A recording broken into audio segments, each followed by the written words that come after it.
You thought I wouldn't find out? But this key unlocks everything. The plumber's face went white as he pulled his camera snake out of our shower drain. That's never a good sign when you're paying a guy $200 to figure out why water's been backing up for 3 weeks. "Sir," he said, his voice barely above a whisper, "you need to see this." I'm Nick Palmer, 42 years old, building inspector for the city of Millbrook. I've seen everything from foundation cracks that could swallow a car to electrical work that would make Thomas Edison weep. But the look on this plumber's face, that was new. "What is it, Jerry?" I asked, wiping grease off my hands. I'd been fixing the garage door opener while he worked. Saturday morning routine in suburbia. Jerry held up his camera display. There, wedged deep in the pipe where it curved toward the main line, was something that made my blood freeze. A small metal object, rectangular, with an engraving I could make out even on the tiny screen. CR.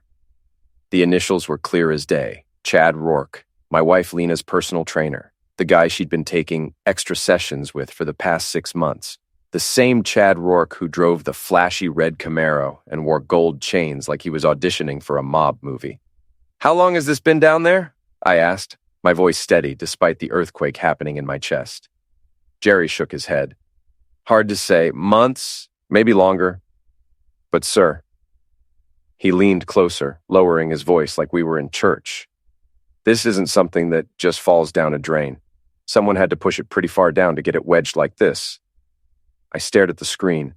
The key looked like one of those gym locker keys, the kind they give you at the fancy fitness clubs, the kind Lena went to every Tuesday and Thursday evening. Sometimes Saturdays too, when she said she needed extra motivation. "Can you get it out?" I asked. "Yeah, but it's going to require cutting the pipe. Probably a $300 job, minimum." "Do it." Jerry nodded and started gathering his tools. I walked back into the house, my mind racing. Lena was at the grocery store, or at least that's where she said she was going. These days, I wasn't sure about anything she told me. Our house was a modest 2-story colonial on Maple Street, the kind of place where neighbors know each other's business and kids ride bikes until the streetlights come on. We'd bought it 8 years ago, right after we got married. Back when I thought Lena Palmer was the luckiest thing that ever happened to Nick Palmer. I sat down at the kitchen table and really looked around for the first time in months. The morning light streaming through the windows showed dust on surfaces that used to be spotless.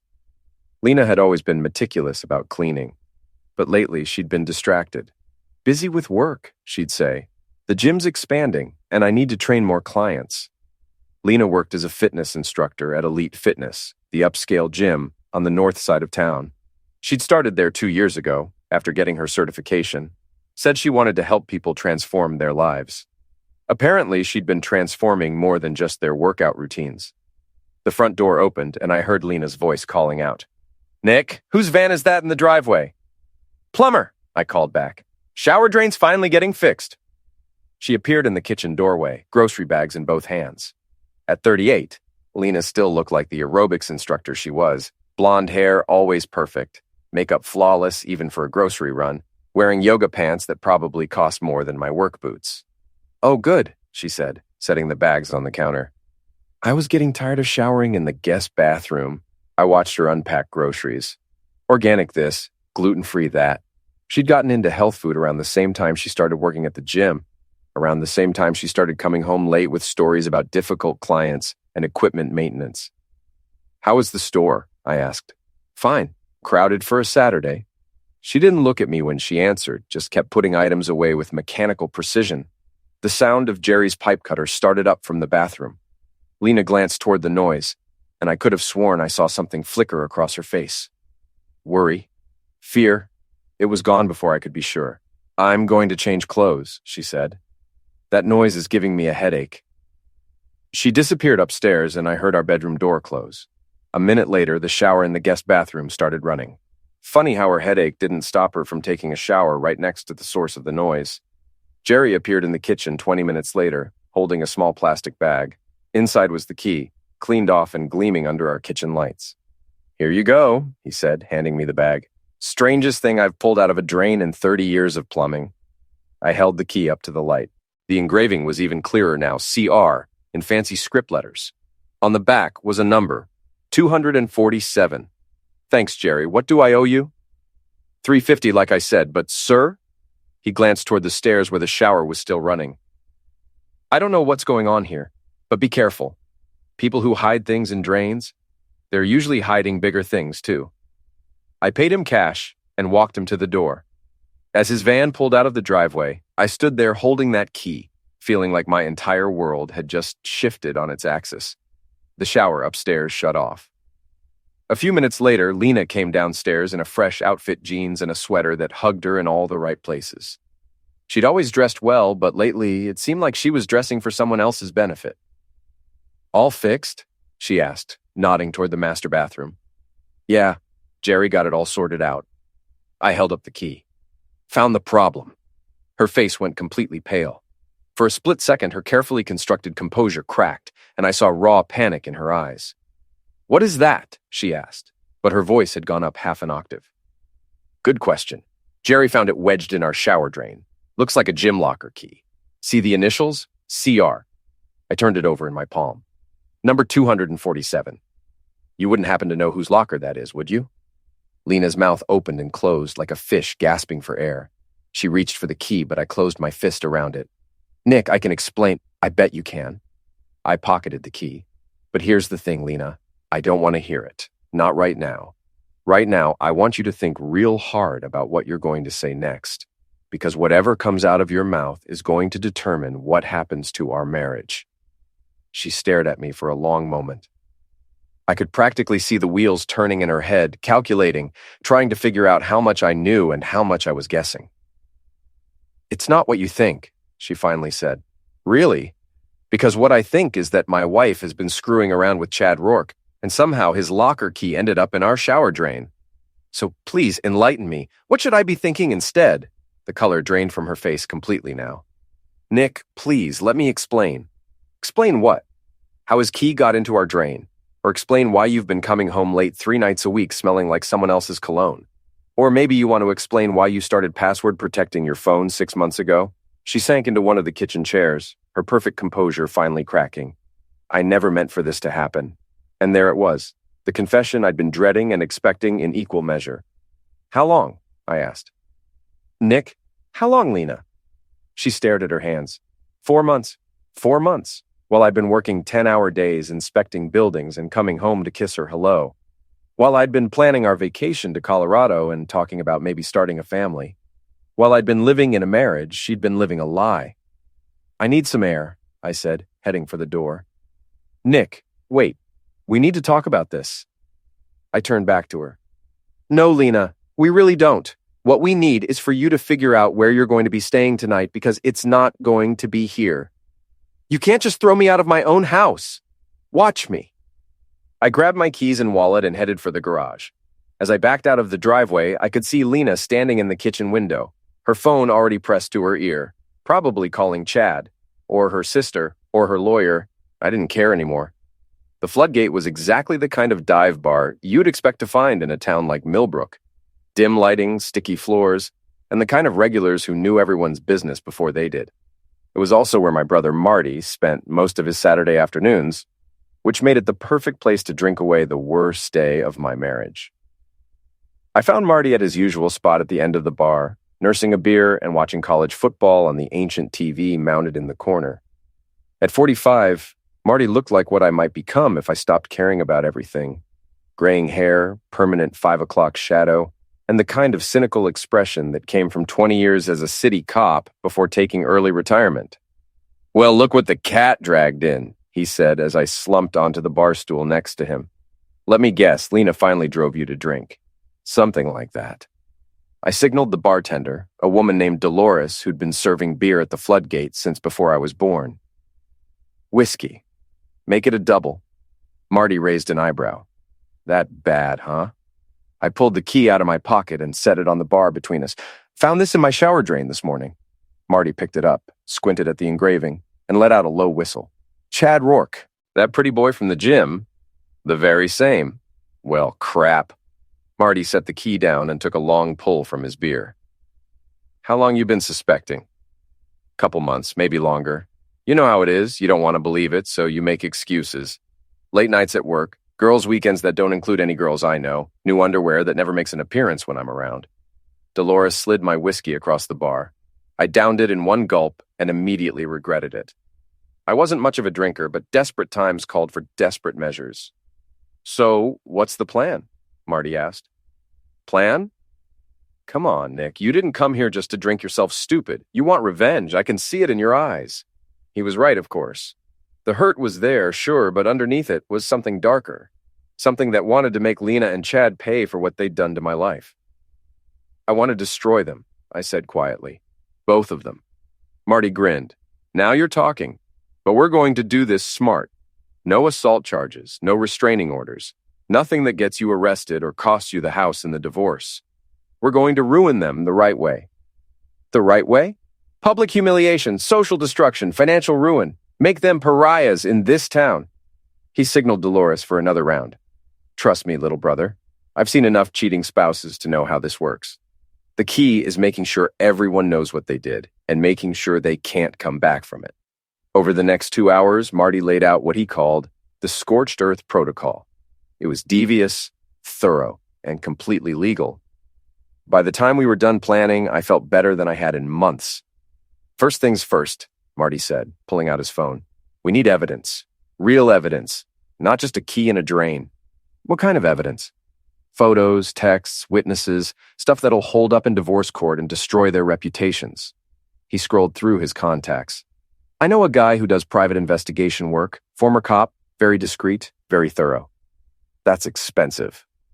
"Not as expensive as letting Lena take half your stuff while she rides off into the sunset with Captain Biceps." Marty found the number he was looking for. "Besides, I've got some money saved up. Consider it an investment in justice." My phone buzzed. Text message from Lena. "Nick, please come home. We need to talk about this like adults." I showed the message to Marty. He snorted. "Like adults, right. Adults don't hide their boyfriend's keys in the shower drain." I typed back, "I'll talk to you through my lawyer." Another buzz. "You don't have a lawyer." "I will by Monday." I put my phone on silent and ordered another drink.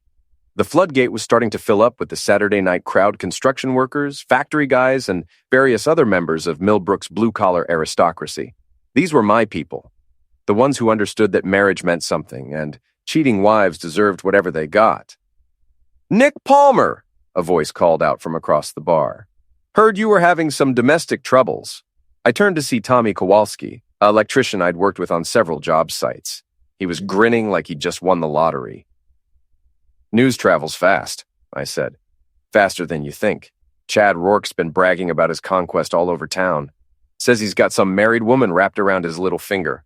Tommy's grin widened. "Of course, he didn't mention any names, but word is it's someone from that fancy gym where all the rich wives work out."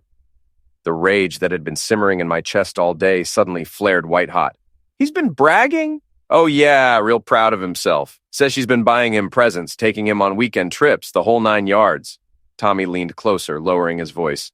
"Also says she's planning to leave her husband real soon. Gonna take him for everything he's got." I looked at Marty. His expression had gone dark. "You sure about this, Tommy?" Marty asked. "Sure as crap.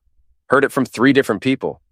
Chad's been running his mouth at Mulligan's, that sports bar downtown where all the young professionals hang out." Tommy clapped me on the shoulder. "Sorry, Nick. Thought you should know." After Tommy walked away, I sat there staring at my reflection in the mirror behind the bar. The man looking back at me was a stranger. Hollow-eyed, defeated, humiliated. I'd spent my whole adult life building a reputation as someone you could trust, someone who kept his word and treated people fairly. And this was what I got for it. "You okay?" Marty asked. "No, I'm not okay. I'm furious." I stood up, threw a 20 on the bar. "And I'm done being the victim in this story." We walked out of the floodgate together into the cool October evening. Main Street was quiet except for the distant sound of traffic and the occasional car full of teenagers heading to whatever passed for excitement in Millbrook on a Saturday night. "So, what's the first move?" I asked. Marty smiled, and it wasn't a nice smile. "We're going to pay a visit to Elite Fitness. Time to see what other secrets your wife's been keeping." Elite Fitness was located in a converted warehouse on the north side of town, all glass and steel and motivational posters. Even on a Saturday night, the parking lot was half full. Apparently, the pursuit of physical perfection didn't take weekends off. We sat in my truck, watching people come and go, young professionals mostly, the kind of people who spent more on gym memberships than I spent on groceries. The kind of people who thought they were better than everyone else because they could afford personal trainers and organic protein shakes. There, Marty said, pointing to a red Camaro pulling into the parking lot. That's our boy. Chad Rourke climbed out of his car like he was posing for a magazine cover. Even from 50 yards away, I could see the gold chains, the perfectly styled hair, the kind of smug confidence that came from never having to work an honest day in your life. Good-looking guy, Marty observed. I can see why Lena was tempted. Shut up. Just saying. Women like that type, all flash, no substance, makes them feel special. I watched Chad swagger into the gym, and something crystallized in my mind. This wasn't just about my marriage anymore. This was about justice. This was about making sure that people like Chad Rourke didn't get to destroy other people's lives without consequences. Let's go home, I said. I need to pack some things. You're not going back there tonight, are you? No, I'm going to stay at Mom and Dad's for a while. But I need clothes, and I want to see if Lena's still there. The drive back to Maple Street took 10 minutes. Our house looked the same as always. White siding, black shutters, the kind of place where normal people lived normal lives. But nothing about my life was normal anymore. Lena's car was in the driveway, but the house was dark except for the light in our bedroom window. I sat in the truck for a moment, gathering my courage. You want me to come in with you? Marty asked. No, this is something I need to do alone. I used my key to let myself in through the front door. The house smelled like Lena's perfume and something else. Chinese takeout, probably. She always ordered Chinese when she was stressed. I could hear her voice drifting down from upstairs talking on the phone. I crept closer to the staircase and listened. I know. He found the key. I don't know how it got there, Chad. I'm always careful about that stuff. A pause. No, he threw me out. I'm staying here tonight, but I don't think he's coming back. Another pause.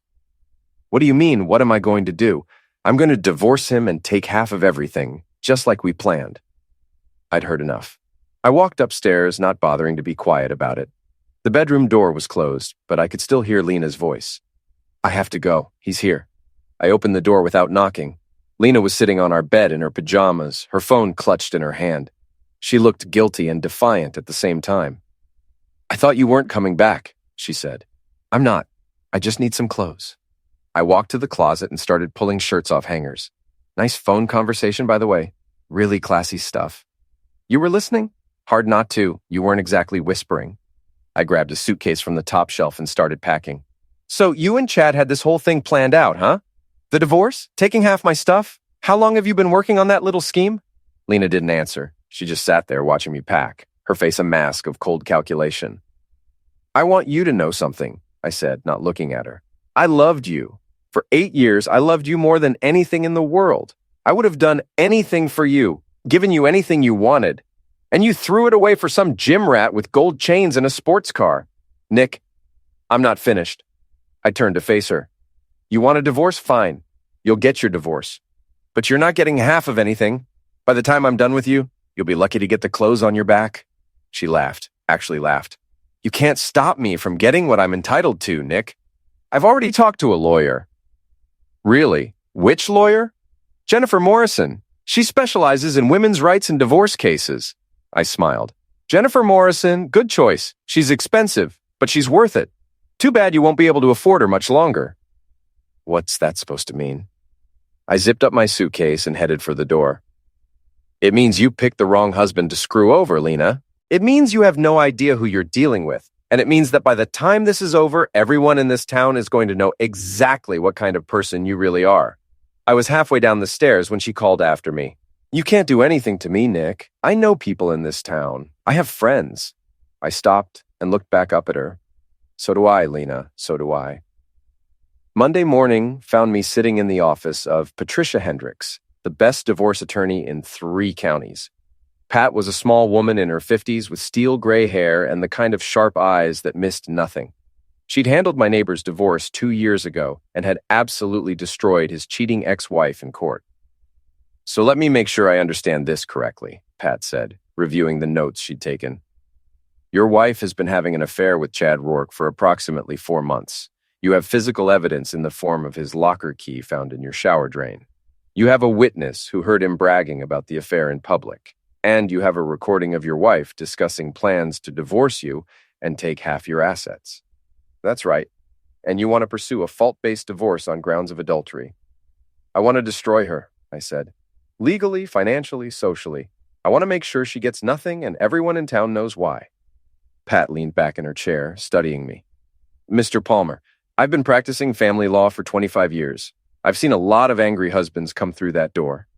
But I want you to understand something. Revenge is expensive, time-consuming, and emotionally draining. Sometimes it's better to just cut your losses and move on.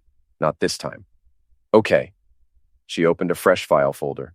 Then let's talk about what we're going to need. First, we need more evidence. A key and some hearsay isn't going to be enough to prove adultery in court.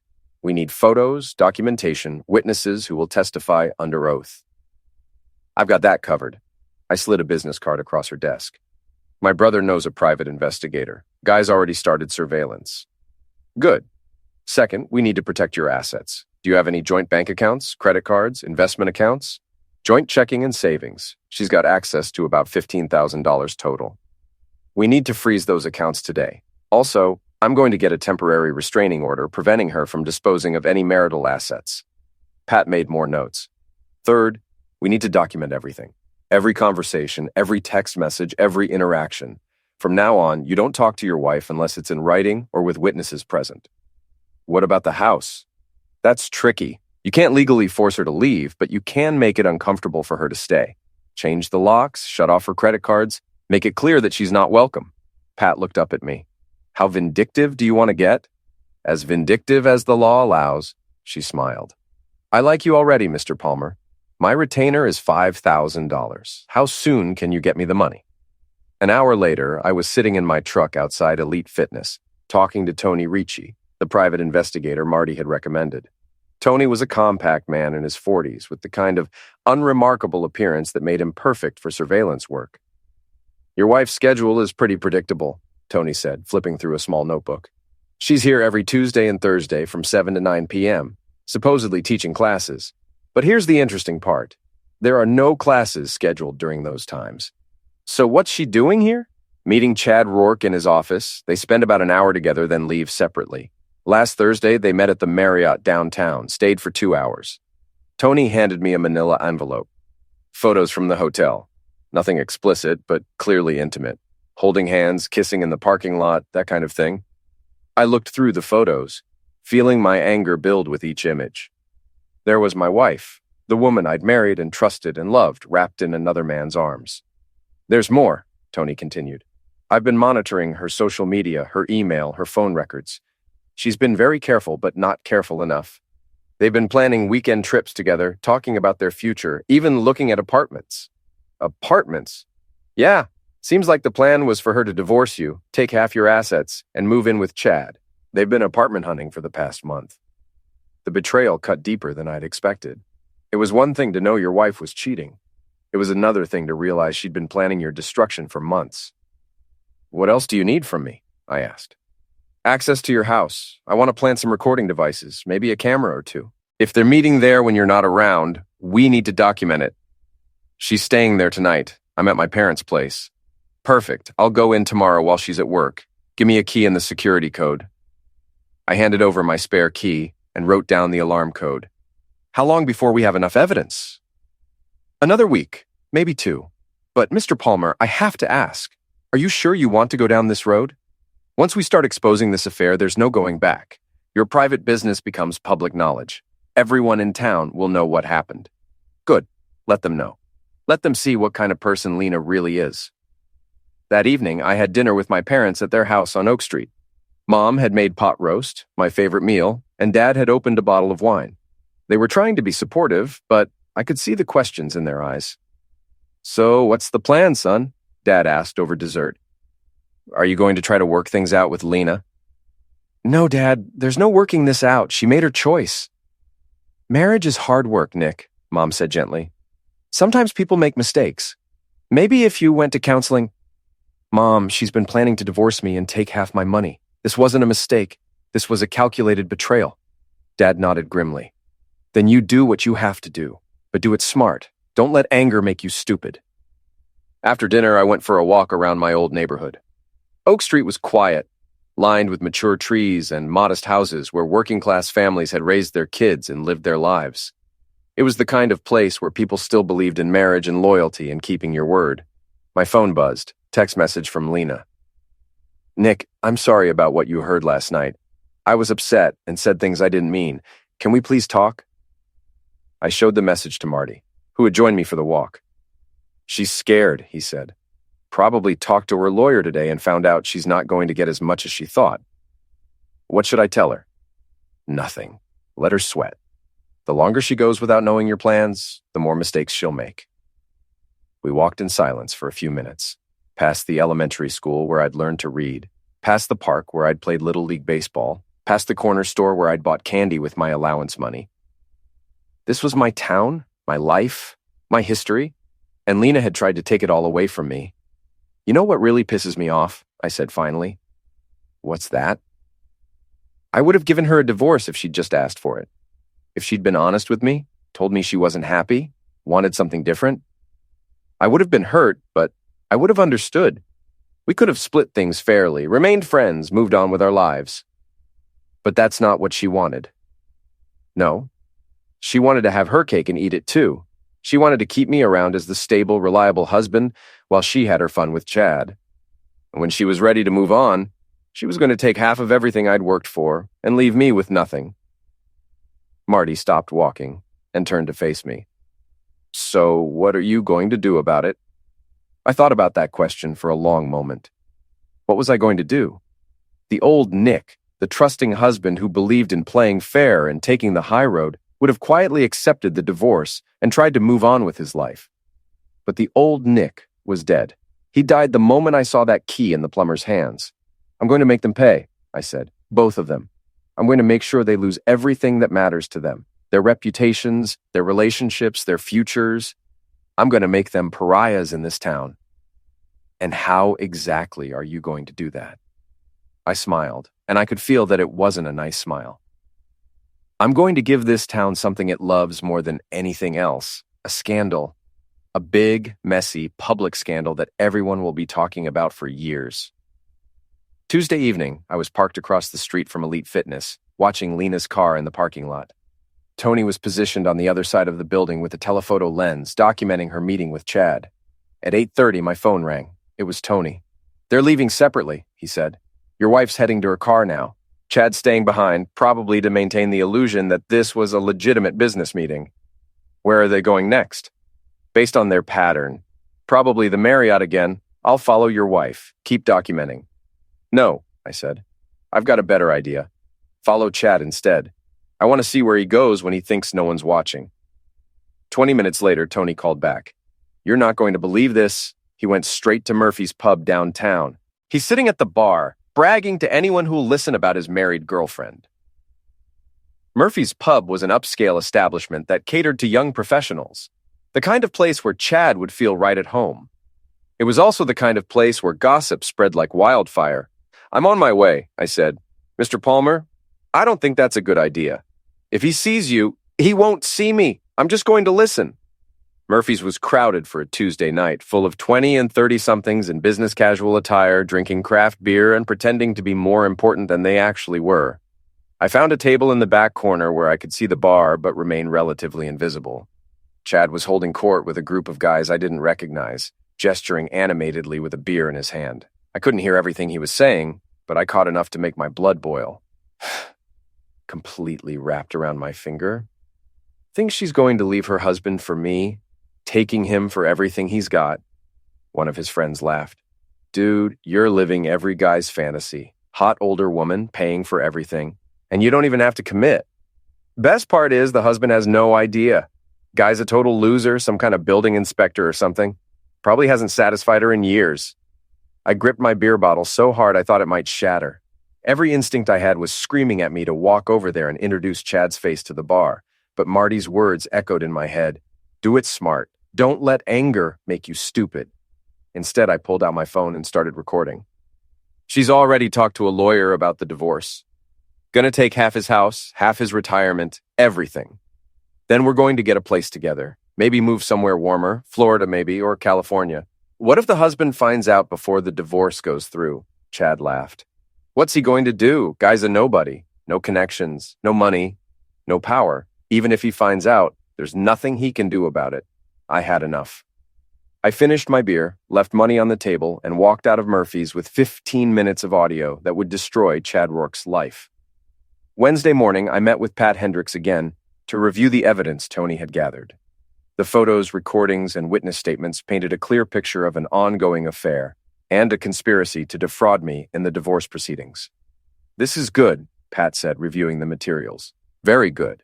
With this evidence, we can not only prove adultery, but also show that your wife was planning to conceal assets and manipulate the divorce settlement.